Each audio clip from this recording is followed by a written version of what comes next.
রাস্তাটা সাময়িকভাবে বন্ধ রাখা হয়েছে দুদিকে বাঁশের ব্যারিকেড দিয়ে কিংবা বালি ফেলে, আমরা এটাই জানতাম। মূলত আমরা সেই অভিযোগ পেয়েই কিন্তু এখানে এসেছিলাম। আসার পরে দেখলাম যে আসলে ঘটনা অন্য। রাস্তা তো ওনারা ভাঙছে ভাই, ওনারা রাস্তা ভাঙে ওনারা বন্ধ করেছে। এই রাস্তাটা তো চালু ছিল, চালু রাস্তাটা ওনারা বন্ধ করে দিয়েছে। কী কারণে বন্ধ করেছে ওনারা ভালো বলতে পারবে।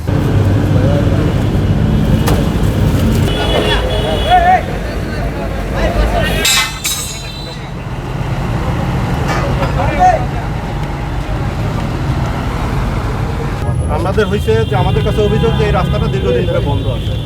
কেন বন্ধ আছে আমাদের কাছে অভিযোগ আসলে যে আপনারা আপনাদের কাজের স্বার্থে, পরে যেটা দেখলাম কাজের স্বার্থে তো না, আপনারা রাষ্ট্রের ক্ষতি করে এটাকে ধামাচাপা দিয়ে আপনারা এটা বোঝার জন্য আসলে আপনি কি যেটা বলেন টেকনিক্যাল পারসন হওয়ার এখানে এটা সবাই সেনাবাহিনী কাজ মানে আর্মি কাজ করেছে, তো ওখানে একটা আপনার তাদের সুয়ারেজ লাইন দিয়েছে। সুয়ারেজ লাইনের কাজটা কিন্তু এখনও চলমান, তারা শেষ করেনি। তারা শেষ করলে প্রজেক্টের কাজ যেহেতু চলমান আছে, এখন তাদের যে কাজটা এই চলমান অবস্থায় যে কোনো সমস্যা হইতে পারে, এবং এটাতে আমাদের ভূমিকাও থাকতে পারে, নাও থাকতে পারে। এটা ওইভাবে একদম কমেন্টস করা যাবে না যে আমাদের কারণেই হয়েছে, যেহেতু তাদের একটা বড় সুয়ারেজ লাইন, বিশাল বড় সুয়ারেজ লাইনের কাজ হচ্ছে। তো এই সুয়ারেজ লাইনের কাজটা শেষ করলে তারপরে তো এটা রেজাল্ট পাওয়া যাবে। এখন এটা তো আন্ডার প্রজেক্ট ইজ অনগোয়িং প্রজেক্টে একটু ত্রুটি হইতেই পারে। ত্রুটি শেষ করেই তো আপনার সিটি কর্পোরেশনকে হ্যান্ডওভার করা হবে। সিটি কর্পোরেশন রাস্তাটা আপনার ওকে করে দিবে। সুয়ারেজ লাইনের পরে রাস্তা কেটে সুয়ারেজ লাইন করা হয়েছে, রাস্তা ভরাট করা হয়েছে, তারপরে আপনার কমপ্লিট করা হয়েছে। এখন হঠাৎ করে আপনার এইভাবে কমেন্টস করা যাবে না যে এইটার কারণে হয়েছে। এটা হইতেও পারে, নাও হইতে পারে। আপনারা জানেন না কোনটা এই ঘটনাটা জানেন না আপনারা? আপনাদের কেউ জানেন ঘটনা জানি না, আমি সেটা বলছি না। না আপনাদের যে আমি বলছি কলাপস যে করেছে, আপনারা না, প্রজেক্টে কলাপস করেছে, এখানে যে গাঁথুনি দিয়ে পলিথিন দিয়ে ঢেকে এটা প্রজেক্টের কারা সাথে করেছে? যারা প্রজেক্টের সাথে যারা সংশ্লিষ্ট তাদের সাথেও কথা বলেন, ঠিক আছে? না আপনি না জানলে আপনি বলবেন না। সেটা আপনাদের বাউন্ডারি ওয়াল ওই জায়গায় থাকলে এটা কোথাও যাওয়ার সুযোগ নাই।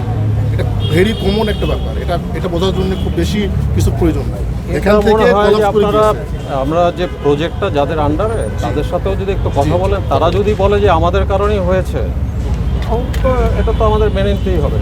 কারণ প্রজেক্টটাও তো তারা তো এখন প্রজেক্টটা শেষ করেনি।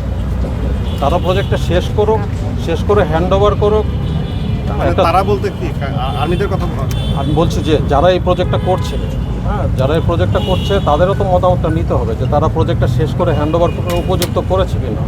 প্রজেক্ট রাজুকে করতেছে, রাজুকের পিডি মহোদয়, চিফ ইঞ্জিনিয়ার মহোদয়, অন্ধা হয়ে ওনারা আসতেছে। আমাদের লোকজন আসুক, আমরা ওনাদের প্ল্যানগুলো আগে দেখি। আমরা ভাটারা এলাকার এই মাদানী এভিনিউ 100 ফিট রাস্তা সংলগ্ন এই এলাকাতে আজকে আমরা মোবাইল কোর্ট পরিচালনা করছি।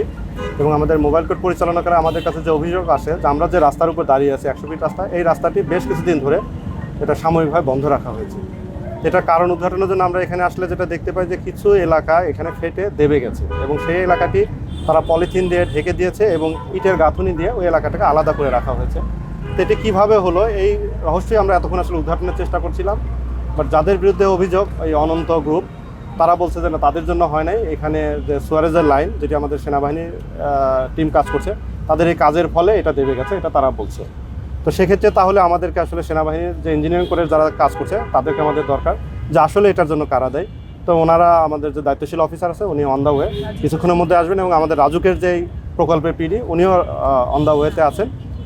উভয়ে আসার পরে আমরা আসলে এটি আইডেন্টিফাই করতে পারবো যে এই রাস্তাটি কেন এমন হলো এবং প্রকৃতপক্ষে কারা এর জন্য দেয়। আচ্ছা, এটা তো আপনারা অনুমোদন দিয়েছিলেন এই স্থাপনা নির্মাণের, প্লাস এটা কাজও অনেকদিন আগে থেকেই শুরু হয়েছে। রাস্তাটাও যে ক্ষতিগ্রস্ত সেও আপনারা জানেন, আজকে কেন অভিযান? যে আসলে রাস্তাটা ক্ষতিগ্রস্ত এটা আমাদের আসলে জানা ছিল না। রাস্তাটা সাময়িকভাবে বন্ধ রাখা হয়েছে দুদিকে বাঁশের ব্যারিকেড দিয়ে কিংবা বালি ফেলে, আমরা এটাই জানতাম। মূলত আমরা সেই অভিযোগ পেয়েই কিন্তু এখানে এসেছিলাম। আসার পরে দেখলাম যে আসলে ঘটনা অন্য, যে রাস্তাটি নষ্ট হয়ে গেছে কিছু অংশ, মূলত এই কারণেই রাস্তাটি বন্ধ করে রাখা হয়েছে।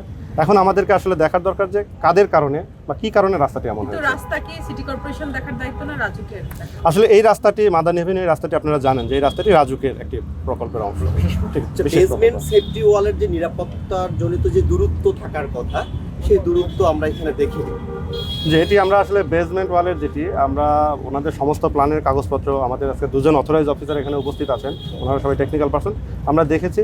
আসলে বেসমেন্ট ওয়ালের যেটা দূরত্বটি এটি আমাদের মোটামুটি আমরা সঠিকই পেয়েছি। আমাদের 5 ফিট থাকার কথা, কিন্তু তারা 4 ফিট 10 ইঞ্চির কথা বলছে বা 11 ইঞ্চির কথা বলছে, মানে 5-6 ইঞ্চির এদিক সেদিক। তারা বলছে যে তারা কিছু অংশ ছেড়ে বাউন্ডারি করেছে, 6 ইঞ্চিটা তাদের বাউন্ডারির বাইরে আছে।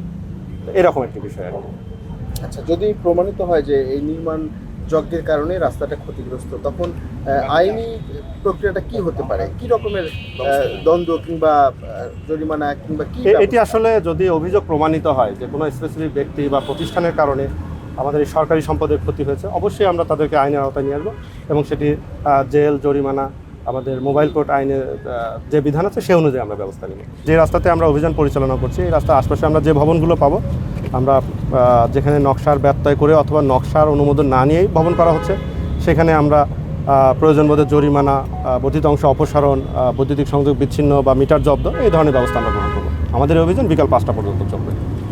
রাস্তা তো ওনারা ভাঙছে ভাই, ওনারা রাস্তা ভাঙে ওনারা বন্ধ করেছে। এই রাস্তাটা তো চালু ছিল, চালু রাস্তাটা ওনারা বন্ধ করে দিয়েছে। কী কারণে বন্ধ করেছে ওনারা ভালো বলতে পারবে, সেটা তো আমরা বলতে পারবো না ভাই। ভোগান থেকে আমি একটা বাইক চালাই, গাড়িও চালাই, ঠিক আছে। তো এই রাস্তাতে ওয়ান ওয়ে রাস্তা, এই রাস্তাতে দেখা যায় কি দুইটা গাড়ি একলগে গেলে অনেক সময় মোটর সাইকেলের স্পিড বেশি থাকে, বাইকের স্পিড কম থাকে, তো অ্যাক্সিডেন্টটা সেই ক্ষেত্রে হয়।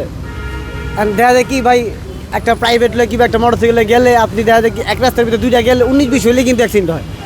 তো সেদিনকে যে অ্যাক্সিডেন্ট হয়েছে, মন কি পুরো ভার্সিটির ছেলেটা কী অবস্থা, সঙ্গে আল্লাহ ভালো জানে, পুরো মুখামুখি লাগছে, আপনার বাস মন কি সামনে ভিতরে ঢুকে গেছে। ওই রাস্তা তো বন্ধ থাকার ক্ষেত্রে অনেক রকমের সমস্যা হইতে আছে। সমস্যা বলতে কি, এক রাস্তায় গাড়ি চলে, এক সময় সপ্তাহের মধ্যে 2-3টা অ্যাক্সিডেন্ট হয়। তারপরে আপনার ওই যাইতেছে রাস্তা বন্ধ থাকে, ওরা কাজ করলে এই রাস্তা বন্ধ হয়ে যায়। এই রাস্তা বন্ধ হলে এক রাস্তায় গাড়ি চলে, এটাতে 2-3টা প্রতিনিয়ত অ্যাক্সিডেন্ট হইতে আছে। সপ্তাহে 3-4টা অ্যাক্সিডেন্ট হইতেই আছে প্রতি সময়। রাস্তা তো লুকিয়ে রেখেছে, কিন্তু কে কথা করবে? যেই অগ্রসর তো কেউ কথা কয়ে পারবে না, শক্তি তো জুড়ে কেউ কিছুতেই পারবে না।